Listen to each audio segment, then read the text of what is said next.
Welcome to the Food AI Studio training video series. In this video, I am going to show you how to create and manage your blogs in Food AI Studio. Go to the left menu and click on Blogs. Now click on Blog category. Add blog category.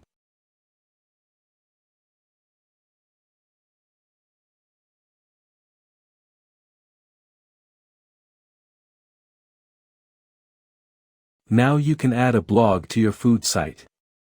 And enter all the required details like title, category, keywords, description, blog banner, blog thumbnail, etc.